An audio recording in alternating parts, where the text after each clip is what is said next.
A charge capital Q is divided into the two parts, small q and q minus q.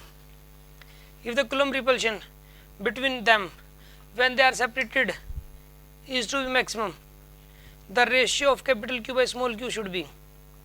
देखो सुनो, पता क्या कह रहा है ये क्वेश्चन है, एक पॉपुलर क्वेश्चन है, एक बहुत ही पॉपुलर क्वेश्चन है। और ये वाला सेम क्वेश्चन आप एक आरक्षण मूवी है उसमें अमिताभ बच्चन इस क्वेश्चन को समझा रहा होता है, वो फिजिक्स का टीचर होता है, सेम क्वेश्चन होता है, ये HCV का क्वेश्चन है। आपसे नेट पे ये मूवी मतलब जो उसमें डाल के देख लेना, एंड के लास्ट के आधे पौने घंटे के अंदर मिलेगा आपको ये। उसमें क्या कर रहा होता है, उसके अंदर बोर्ड के ऊपर ही क्वेश्चन लिख रखा होता है और वो इस क्वेश्चन को पढ़ रहा होता है। बस मैं देख रहा था ये सोल्यूशन बताएगा कैसे, किस तरीके से सोल्व करेगा। उसने उस क्वेश्चन को 2 बार पढ़ा, अगला सीन दिखा दिया मूवी के अंदर। मुझे पता था सोल्यूशन उसको आता ही नहीं है, ठीक है ना, कहाँ से मूवी का अगला सीन दिखाएंगे दिखाएंगे। देखो इसके अंदर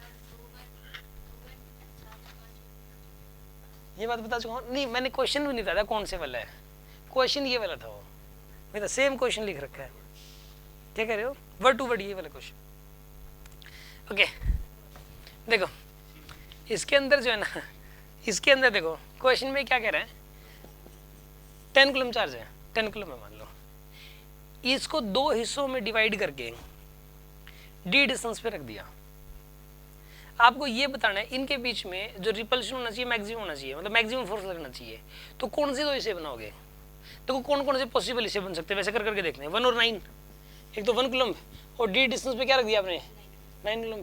डिस्टेंस वही रखनी है d, और हिस्से क्या हो सकते हैं, 2 कूलम और वही d डिस्टेंस है और 8 कूलम।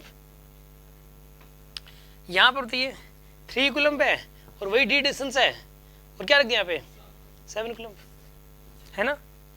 इसी तरीके से यहाँ पर जो है ना, यहाँ पे बताइए देखो फोर्स कितना है यहाँ पे, k into 1 into 9 divided by में d का स्क्वायर, यहाँ पे k into 2 into 8 divided by में d का स्क्वायर, इस तरीके से आएगा। अब एक बात बताओ, फोर्स किस केस में ज़्यादा होगा, जिस केस में ये प्रोडक्ट सबसे ज़्यादा आ रहा है, जिस केस में इन दोनों का जो प्रोडक्ट है वो सबसे ज़्यादा आ रहा है। यहाँ पे फोर्स की वैल्यू बढ़ जाएगी क्योंकि यहाँ पे प्रोडक्ट की वैल्यू 1 इंटू 9 9, यहाँ पे प्रोडक्ट की वैल्यू 2 इंटू 8 16, यहाँ पे प्रोडक्ट की वैल्यू 3 इंटू 7 21, ठीक है ना। और यहाँ पे जो प्रोडक्ट की वैल्यू आएगी 4 एंड 6 24, जो प्रोडक्ट है वो क्या होता है यहाँ पे बढ़ता है। जब पता है कि मैक्सिमम प्रोडक्ट कब आएगा, जब आधा आधा कर दो आप, 5 कूलम कर दो आप, 5 कूलम कर दो और 5 कूलम कर दो। अब जो प्रोडक्ट आएगा ना वो 25 आएगा, इससे ज्यादा प्रोडक्ट आ ही नहीं सकता। आप कैसे भी करके देख लो, चाहे आप ऐसे करके देख लो 4.8 6.2 पॉइंटों में करके देख लो। आप प्रोडक्ट सबसे ज्यादा कब आता है, जब चार्ज को हाफ हाफ करोगे आप, तो उस केस में उनका प्रोडक्ट सबसे ज्यादा आता है।